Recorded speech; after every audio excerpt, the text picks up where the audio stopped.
السلام علیکم دوستو، پیش خدمت ہے ناول بن مانگی دعا کا ثمر کا دوسرا حصہ۔ قلم کار ہیں بی سحر ملک۔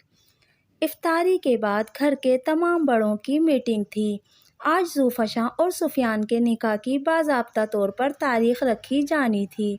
نمرہ اور شرمین ہم عمر ہونے کے ناطے اس سے چھیڑ چھاڑ کر رہی تھیں۔ کہنے کو تو روز جیسی رونق تھی، لیکن خوشی کی گہما گہمی الگ ہی ہوتی ہے۔ بڑوں کے علاوہ کمرے میں کسی بچے کو اندر آنے کی اجازت نہیں تھی، حالانکہ وجہ تو کچھ بھی نہیں تھی، بس والدین کے بے وجہ کے حکم۔ وہ سب باہر بیٹھے مٹھائی کا انتظار کر رہے تھے۔ میٹنگ جب اتنی طویل ہو گئی کہ عشاء کے وقت بھی کوئی نہیں نکلا اور پھر تراویح کا وقت بھی نکل گیا، تو اپنی اپنی جگہ سب کو تشویش ہونے لگی۔ وہ تو سب کان لگائے بیٹھے تھے، پھر جب کچھ سنائی نہیں دیا تھا تو ایک ایک کر کے وہ سبھی چھت پر چڑھ گئے تھے۔ یہ عید سے 13 دن پہلے مشترکہ طور پر اعتکاف میں تو نہیں بیٹھ گئے سب؟ تابندہ کے علاوہ کون اس طرح سوچ سکتا تھا؟ مجھے تو لگتا ہے نکاح کے ساتھ رخصتی کے معاملات بھی طے پا گئے ہوں گے اور اب سب مل کر شادی کے انتظامات پر بات چیت کر رہے ہوں گے۔ فیضان نے بھی اندازہ لگایا۔ جو بھی ہے، پھر بھی اتنا وقت ہو چلا ہے، کوئی جائے دیکھ کر آئے بھلا۔ سفیان خود الجھ رہا تھا۔ کون جائے گا؟ تابندہ کو بھیج دیں؟ خبردار جو میرا نام لیا، تائی جان اور امی تو مجھے کچا چبا جائیں گی۔ فوراً سے پہلے اس نے فیضان کی تجویز رد کی۔ یہ فراز کہاں ہے؟ اسے بھیجیں، بڑا تیس مار خان بنا پھرتا ہے۔ تابندہ کی بات پر سب نے غور کیا کہ فراز ان میں موجود نہیں۔ جس طرح وہ ٹولیاں بنا کر بیٹھے تھے، وہ کہیں بھی ایڈجسٹ ہو جاتا، اسی لیے کسی کا دھیان نہیں گیا کہ وہ وہاں موجود نہیں۔ وہ وہاں موجود ہوتا بھی کیسے؟ وہ تو جب زوفشاں کے نکاح کا معاملہ طے پایا تھا اور مٹھائی سے منہ میٹھے ہونے کو تھے، تبھی اندر پہنچ گیا تھا، اور جب اس نے گھر کے سب مردوں کے سامنے اپنی اس خواہش کا اظہار کیا جس کو پورا کرنے میں کسی کو کوئی قباحت نظر نہیں آ رہی تھی، تب وہ جو اس سے نہ کروانے کا تہیہ کیے بیٹھی تھی، اپنی چپ اپنی دلیلوں سمیت ہار گئی تھی۔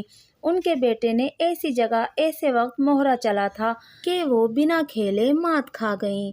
اس رات جب انہوں نے فراز اور تابندہ کے رشتے کے لیے حامی بھری تھی، اسی وقت انہوں نے تابندہ سے ناپسندیدگی کو بیر اور نفرت میں ڈھال لیا تھا۔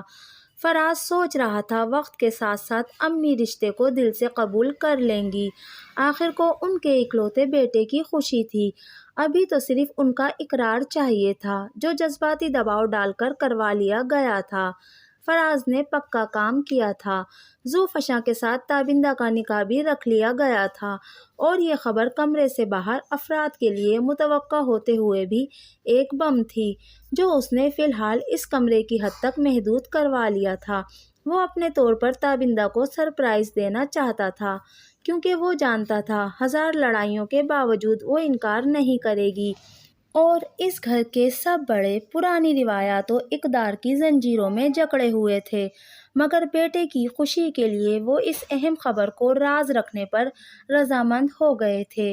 ویسے بھی ماں کی طرح فراز کو بھی قائل کرنے کا فن آتا تھا۔ رات جب وہ اس کمرے سے باہر نکلے تو مٹھائی کے انتظار میں اکثریت سو چکی تھی، وہ بھی زمین پر دراز صوفے پر ٹانگیں رکھے سو رہی تھی۔ شعلہ بار نظروں سے تکتے سب کے اصرار کے باوجود تائی جان اپنے گھر چلی گئیں۔ وہ ساری رات انہوں نے کانٹوں پر گزاری تھی، ان کی آخری امید فراز، ان کا سہارا سب ہاتھ سے نکلتا دکھائی دے رہا تھا۔ بیٹے کی خوشی سے زیادہ شکست کے احساس نے انہیں غضبناک کیا ہوا تھا، اور وہ ان کی بے وجہ دشمنی سے بے خبر پرسکون نیند سو رہی تھی۔ اللہ میرے اللہ، کہاں پھنس گئی میں؟ دونوں ہاتھوں میں شاپنگ بیگز اٹھائے نقاب سنبھالتی وہ پسینے میں شرابور ہوئی تھی۔ شاپنگ آپ ہی کی اور بے حال مجھے کیا ہوا ہے، بھلا آپ ہی کو ساتھ لے کر آنا تھا نا۔ وہ واقعی بے حال ہوئی تھی۔ روزے میں شاپنگ تو اس نے کبھی اپنی بھی نہیں کی تھی، امی لاکھ کہتی، لیکن اسے تو چاند رات کو ہی سب کچھ یاد آتا تھا، کبھی فراز کے ترلے کرتی تو کبھی سفیان کے پیچھے لگتی۔ ہاں، اسے لے آتی تاکہ شام کو افطاری میں صرف کھجوروں اور پانی پر گزارا کرتے۔ ابھی تو گھر جا کر ابا جی کے اعتکاف کے لیے بھی تیاری کرنی ہے۔ امی کی بات پر اس کا دل مزید سمٹ گیا۔ مجھے کچھ نہیں پتا، بس میں نے کہہ دیا ہے آج مجھے ٹیوشن بھی نہیں جانا اور مجھے گھر جا کر کوئی کام بھی نہ کہے۔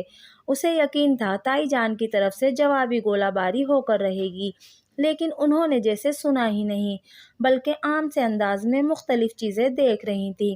البتہ چاچی جان بول اٹھی تھی، اگر پڑھائی اتنی بار لگتی ہے تو ایف اے کافی تھا، ابھی رزلٹ آیا نہیں تو داخلہ بھی لے لیا، عجیب بات ہے۔ ان کا لہجے کا اکھڑ پن وہ تو ازلی لاپرواہی کی وجہ سے محسوس نہیں کر سکی، لیکن امی نے چونک کر ان کا چہرہ دیکھا تھا۔ دیورانی کی عادت وہ اچھی طرح سے جانتی تھیں، خالص زنانہ عادتیں، ٹوہ لینا، طنز کرنا، باتیں بگاڑنا، یہ تو انہیں آتا ہی نہیں تھا، تو پھر یہ طنز کا تیر کس ترکش سے نکالا تھا اور کیوں؟ ایک لمحے کے لیے وہ سوچ میں پڑ گئی تھی، پھر جلد ہی شاپنگ میں مگن ہو کر بھول گئیں۔ واپسی تک تابندہ نڈھال ہو چکی تھی، روزے نہ ہوتے تو وہ ضد کر کے باہر سے کچھ کھا لیتی، لیکن روزہ چھوڑنے یا توڑنے کا تو وہ تصور بھی نہیں کر سکتی تھی۔ سارے شاپنگ بیگ صحن میں ڈھیر کر کے وہ بیٹھک میں گھس گئی۔ کولر کی ٹھنڈی نم ہوا گویا اس کے بدن کی مٹی سیراب کرنے لگی تھی۔ صبح ٹھیک سے سوئی بھی نہیں تھی، پھر بازار کی خواری، وہ لمحوں میں سو گئی تھی۔ ظہر کی نماز بھی اس کی نیند کی نظر ہو گئی تھی۔ جتنا وہ تھک گئی تھی وہ تو مغرب تک بھی سو سکتی تھی، مگر بھلا ہو زوفی کا جس نے اسے ٹیوشن کے لیے اٹھا دیا تھا۔ زوفی کو تو وہ ٹال دیتی، لیکن جب امی آ گئیں تو اسے اٹھنا ہی پڑا۔ گھر میں اکیڈمی کو اچھا نہیں سمجھا جاتا تھا، اس لیے میٹرک تک وہ دادا جان کے پاس پڑھتی رہی تھی، اور صرف وہی نہیں، گھر کے تمام بچے میٹرک تک ان کے پاس پڑھے تھے۔ آخر وہ گورنمنٹ ریٹائرڈ ٹیچر تھے۔ میٹرک کے بعد ایف اے کے لیے اسے ایک گھریلو استانی کے پاس بٹھا دیا گیا تھا، جن سے وہ بے حد مطمئن ہوئی تھی۔ رزلٹ آئے بنا وہ اچھی امیدیں لیے نہ صرف بی اے کی کتابیں لے آئی تھی، بلکہ اس نے پڑھنے بھی جانا شروع کر دیا تھا۔ باجی اس کی عادتوں سے اتنا ہی واقف تھی جتنا خود اس کی سگی ماں۔ کتابیں منہ پر دھرے دیواروں کے سہارے انہوں نے اسے اونگتے دیکھا تو وقت سے پہلے ہی گھر بھیج دیا، کیونکہ وہ جانتی تھی کہ وہ خود سے چھٹی نہیں مانگے گی، اور اگر اس وقت اسے پڑھایا تو اس کے پلے کچھ بھی نہیں پڑے گا۔ سورج ڈھل رہا تھا، تھکا ماندہ دن جیسے شام کی ردا منہ پر اوڑھنے کو تھا۔ تیز تیز قدموں سے چلتی وہ گھر پہنچ گئی۔ بیٹھک کا دروازہ کھلا ہوا تھا۔ گزرتے گزرتے اس نے اندر جھانکا، اندر کوئی زی رو نہ پا کر وہ کھلے دروازے سے اندر چلی گئی۔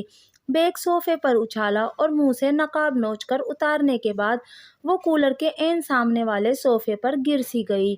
اللہ کسی کو اتنا نازک بھی نہ بنائے، اور اگر بنائے تو پوری آسائشوں کے ساتھ زمین پر اتارے۔ آنکھیں بند کیے وہ بآواز بلند بڑبڑائی۔ اچانک نظروں کی تپش کا احساس ہوا تو اس نے جھٹ سے آنکھیں کھول دیں۔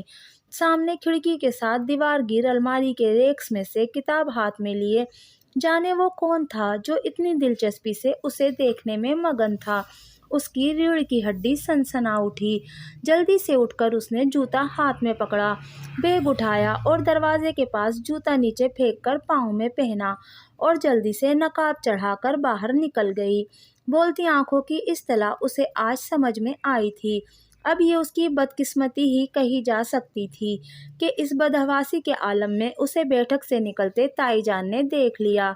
کہاں جا رہی ہو؟ کہیں نہیں، گھر جا رہی ہوں بس، جواب دے کر اس نے تیزی سے گزرنا چاہا۔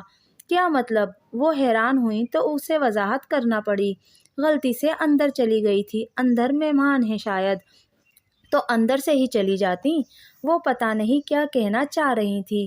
بوکھلا کر موڑ مڑتے وہ تیزی سے گھر کے دروازے کی طرف لپکی۔ وہ کسی پر اپنی بے وقوفی ظاہر نہیں کرنا چاہتی تھی۔ چاچو کے غصے سے تو وہ یوں بھی بہت ڈرتی تھی، اور اب تو تائی جان جانے کیا کہیں گی، کسے کہیں گی اور کیسے کہیں گی، سوچ سوچ کر ہی اس کا دماغ معاف ہونے لگا تھا۔ تب ہی یادداشت کے پردے پر چمکتی دو آنکھیں طلوع ہوئیں، تو گھبرا کر دھیان ہٹانے کی غرض سے وہ کچن کی طرف لپکی، جہاں افطاری کی تیاری اختتامی مراحل میں تھی۔ سنو! وہ نہا کر باہر نکلی تو شرمین نے آواز دے لی۔ لون کا دھلا سوٹ الگنی پر ڈال کر وہ شرمین کے پاس آ کر بیٹھ گئی۔ جی باجی، یہ بتاؤ نکاح کے سوٹ کا رنگ کون سا ہونا چاہیے؟ شرمین کی بات پر وہ حیران ہوئی۔ ابھی وہ اور زوفشاں خود ہی تو ناپ دینے گئی تھی نکاح کا جوڑا لے کر۔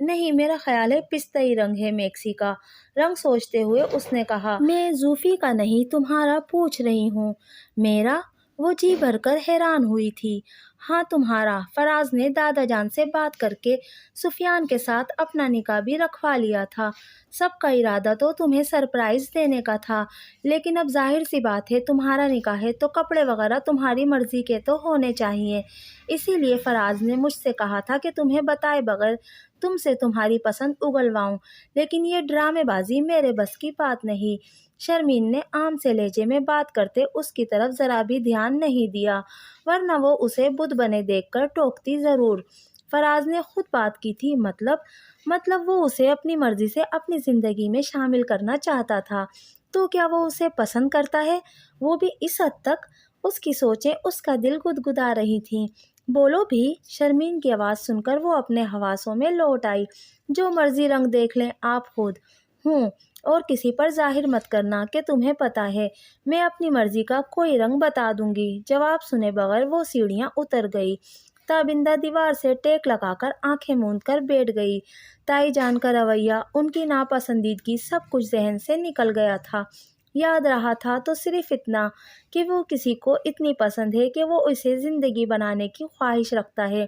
بڑی خوبصورت سی مسکراہٹ اس کے ہونٹوں پر تھی۔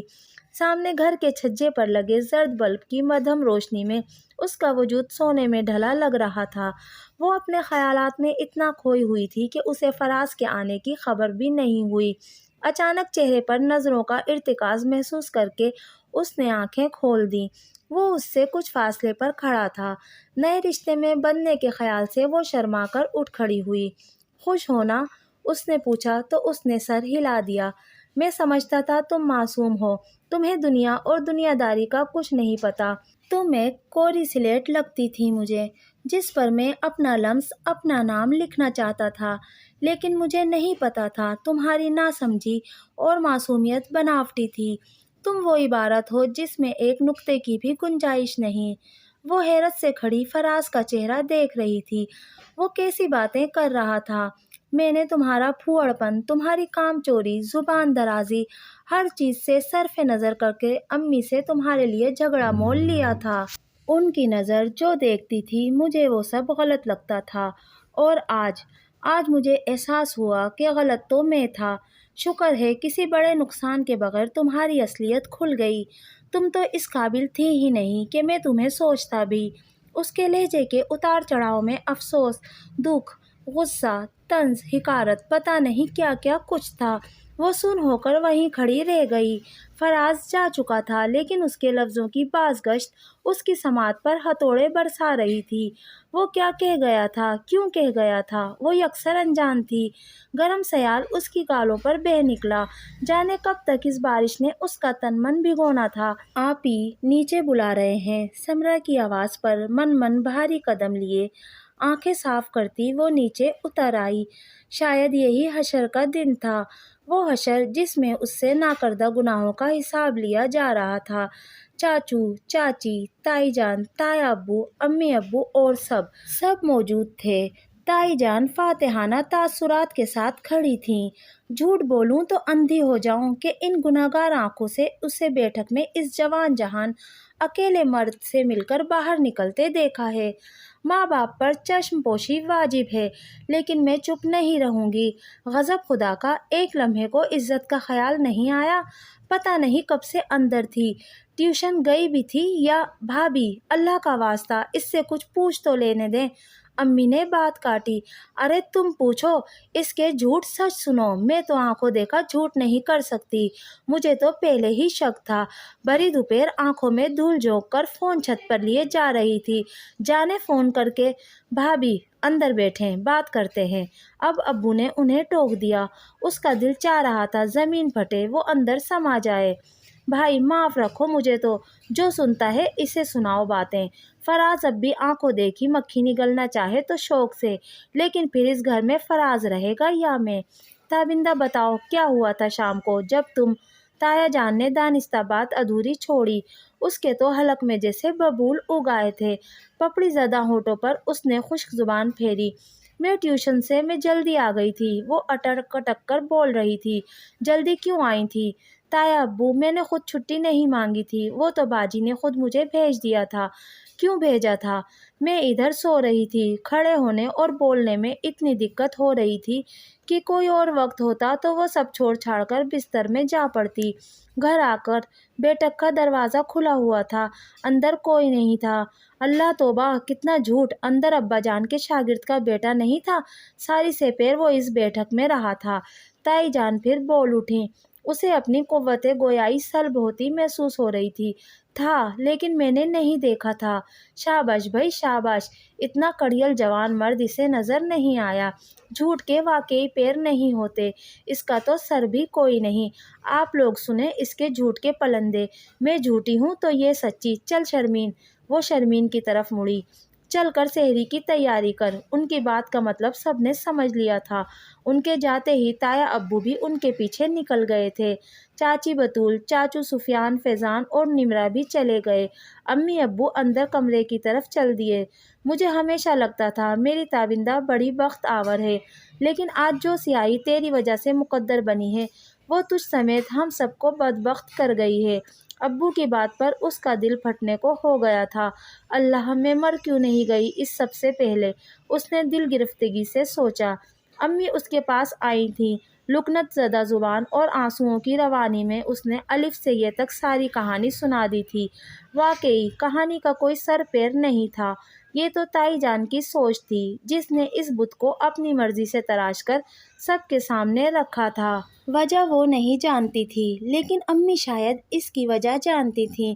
انہوں نے اس کی بات کا یقین کیا یا نہیں وہ نہیں جانتی تھی۔ جانتی تھی تو بس یہ کہ اس وقت کی اذیت شاید ہی وہ کبھی بھول پائے۔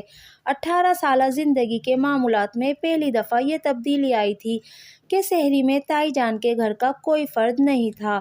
ساری رات جاگ کر گزری تھی تو تہجد تو کیا پڑتی، کچن میں جا کر کسی کا بھی سامنا کرنے کا حوصلہ نہیں ہو رہا تھا اس میں۔ گو مگو کی کیفیت میں چارپائی پر بیٹھی سوچتی رہی۔ سحری کا وقت ختم ہونے میں 15-20 منٹ تھے جب زوفی اسے بلانے آ گئی۔ مجھے تو لگا تم اٹھی ہی نہیں، وہ کہہ نہیں سکی کہ میں تو سوئی ہی نہیں۔ سوجی آنکھوں والے چہرے پر پانی کے چھینٹے مار کر وہ سحری کے لیے باہر چلی گئی۔ بچپن سے ہی گھر کے تمام بچوں کو صبح کے سلام کی عادت پکی کروا دی گئی تھی، اور آج تو اس کے حلق سے آواز بھی نہیں نکل رہی تھی۔ اس کا دل چاہ رہا تھا وہ فضا میں تحلیل ہو جائے۔ اس کی غائب دماغی محسوس کر کے زوفشا نے جلدی سے سحری اس کے سامنے رکھی۔ چھوٹے چھوٹے نوالے وہ حلق سے ثابت ہی اتار رہی تھی جب بے دھیانی میں نوالا اس کے حلق میں اٹک گیا۔ پانی کہیں پاس نہیں تھا۔ چاچی پانی! بطول چاچی کے پاس پانی کا جگ پڑا دیکھ کر اس نے مشکل سے انہیں پکارا۔ بجائے پانی دینے کے وہ اس کا چہرہ تکنے لگیں۔ کیا ہوا؟ زوفشا نے پوچھا۔ کچھ نہیں، دیکھ رہی ہوں ابھی رات اتنا تماشا ہوا ہے اور یہ کس حوصلے سے مجھ سے مخاطب ہے۔ پانی دیے بنا انہوں نے جواب دیا۔ تذلیل کے احساس سے اس کی آنکھیں پانی سے بھر گئیں۔ بنا ثبوت کسی پر الزام دھرنا تہمت ہوتی ہے بطول، اور بہتان تراشی کی سزا تو تم بھی جانتی ہو۔ پانی کا گلاس اس کے سامنے رکھتے امی نے کہا تو چاچی نے کھانے سے ہاتھ کھینچ لیا۔ کچھ کہے بغیر وہ اٹھی اور دروازہ کھول کر اپنے گھر چلی گئیں۔ یہ امی کی بات کا ہی رد عمل تھا کہ اس شام افطاری پر صرف وہ گھر والے ہی تھے۔ چاچی بطول کے گھر سے بھی کوئی نہیں آیا تھا۔ اس کے بعد آنے والے تمام روزے ایسے ہی تھے۔ سب رونق ختم ہو گئی تھی۔ اس دفعہ چاند رات بھی ویران سی تھی۔ تینوں گھروں میں سے کوئی بھی چھت پر چاند دیکھنے نہیں چڑھا تھا۔ ٹی وی پر چاند نظر آ جانے کی اطلاع پر دادا جان کو اعتکاف سے اٹھانے کے لیے گھر کے مرد اپنے اپنے طور پر پھولوں کے ہار لے کر گئے تھے۔ دادا جان کو کسی بات کی خبر ہی نہیں تھی، انہیں کسی نے کچھ بتایا ہی نہیں تھا۔ وہ تو اپنی آل اولاد کے لیے خوشیوں رحمتوں کی دعائیں کر کے خوش خوش لوٹے تھے۔ تایا جان اور چاچو نے اتنے دن بعد اس گھر کی دہلیز پار کی تھی۔ دادا جان کا حلقہ احباب خاصا وسیع تھا اور اس وقت بیٹھک میں خوب رونق لگی تھی۔ ایک آ رہا تھا، ایک جا رہا تھا۔ انہیں ابھی تک گھر کے اندر جا کر خواتین سے ملنے کی فرصت نہیں ملی تھی۔ رات کے 11 بجے جب سب ملنے جلنے والے ایک ایک کر کے نکل گئے تو بیٹھک میں ان کے بیٹوں کے ساتھ صرف قیوم انصاری رہ گئے تھے۔ ماشاء اللہ، خوشی کا موقع ہے، اللہ خوشیوں میں اضافہ کرے۔ آپ سے کچھ مانگنے آیا ہوں۔ کافی دیر تنہائی کا انتظار کرتے رہنے کے بعد قیوم انصاری گویا ہوئے۔ سب کچھ میرے بچوں کا ہی تو ہے، اور شاگرد بھی بچے ہی ہوتے ہیں، دادا جان نے خوش دلی سے جواب دیا۔ اصل میں اپنے بیٹے کے لیے آپ کے گھر سے تابندہ کو بیٹی بنا کر لے جانا چاہتا ہوں۔ ناپ تول کر بولتے انہوں نے دادا جان کا چہرہ بغور دیکھا۔ مبادہ ناگوار گزرے۔ برخوردار، دیر کر دی آپ نے، تابندہ کا تو کل نکاح ہے اور اسی مہینے میں رخصتی، ورنہ مجھے بھی خوشی ہوتی آپ سے رشتہ جوڑ کر۔ دادا جان کی بات پر ان کے چہرے پر مایوسی پھیل گئی تھی۔ ویسے میری ساری بچیاں نیک ہیں، پیاری ہیں، آپ کسی اور کی بات کرتے تو میں آپ کو خالی نہ لوٹاتا، دل مانے تو ابھی بھی سوچ لیں۔ نہیں، بچیاں تو ماشاءاللہ سبھی پیاری ہوتی ہیں، اصل میں میرے بیٹے نے شاید تابندہ کو دیکھا ہے، جو میں نے خواہش ظاہر کی تو اس نے۔ خیر، اللہ پاک بچیوں کے مقدر اچھے کرے۔ ان کی بات پر دادا جان کے علاوہ تینوں کے چہرے تن گئے تھے۔ ان کے جانے کے بعد جب وہ اندر گئے تو ایک قیامت ان کی منتظر تھی۔ ہم سفر سے دائمی جدائی کے بعد بھی انہوں نے اولاد کو جس طرح سنبھالا تھا، ساتھ رکھا تھا، بلا شبہ قابل تحسین تھا، لیکن پتہ نہیں اس خوبصورت نشیمن کی کون سی بنیاد غلط پڑ گئی تھی کہ چند گنتی کے دنوں میں ان کی محبت کا شیرازہ بکھر گیا تھا۔ عمر کے اس حصے میں انہیں مات ہو گئی تھی۔ جن اصولوں پر انہوں نے اپنی زندگی بسر کی، اپنی اولاد کی زندگیوں کی بنیاد رکھی، وہ سب اصول غلط ثابت ہو گئے تھے۔ لیکن قیامت ابھی تمام کہاں ہوئی تھی۔ ان کا چھوٹا بیٹا گھر والی کی ایما پر ذو فشاں کے لیے بھی انکار کر گیا تھا۔ لوگ خوشیوں میں مگن آنے والے دن کی تیاری کر رہے تھے اور اس گھر میں نئے سرے سے صف ماتم بچھ گئی تھی۔ ابھی تو عزت پر ہوئے وار کی بھرائی نہیں ہوئی تھی کہ دوسرا زخم بھی لگ گیا۔ امی جو تابندہ کے دکھ پر خاموش ہو گئی تھیں، اب ٹوٹ ٹوٹ کر روئی تھیں۔ دادا جان تو جیسے اندر سے ہی ٹوٹ گئے تھے، چہرے پر شکستگی کے آثار واضح تھے۔ اس کے باوجود کھوکھلے لہجے کو مضبوط کرتے انہوں نے دونوں بیٹوں سے کہہ دیا تھا، میرا صرف اس گھر اور اس گھر میں رہنے والوں سے تعلق ہے، جو ان سے ملے گا وہی مجھ سے امید رکھے۔ انہیں یقین تھا تابندہ جیسی کچے ذہن کی لڑکی ایسی خاردار راہوں کی مسافر ہو ہی نہیں سکتی، جہاں عفت کے آنچل تار تار ہوں۔ جانے کس کی نظر لگ گئی ان کی خوشیوں کو۔ ذو فشاں کسی کے سامنے نہیں روئی، مگر ساری رات اس کا تکیہ بھیگتا رہا۔ اسے تو اپنا قصور بھی نہیں پتا تھا، قصور تو تابندہ کا بھی کوئی نہیں تھا، پھر بھی اس کے کردار پر الزام کی کیچڑ تھی، لیکن اس کی سمجھ میں کچھ نہیں آ رہا تھا۔ امی ابو نے بھی وجہ پوچھنی ضروری نہیں سمجھی۔ وہ سفیان سے بات کرنا اور پوچھنا چاہتی تھی، لیکن کیسے؟ نہ اس کے پاس فون تھا کہ اسے کال کر لیتی، نہ ہی وہ خود ادھر جا سکتی تھی۔ وہ بھی تو نہیں آیا تھا۔ تابندہ خود کو دوہرا مجرم سمجھ رہی تھی۔ پہلے ماں باپ کی عزت پر حرف آیا اور پھر بہن کا گھر بسنے سے پہلے اس کی سب امنگیں اجڑ گئیں۔ عید کی صبح ہمیشہ سے مختلف تھی، جیسے ہواؤں کو بھی خبر ہو گئی ہو۔ چڑیاں ایک دوسرے کے کان میں سرگوشیاں کرتیں، یہاں سے بسائے دل اور بسنے والے گھر برباد ہو گئے ہیں۔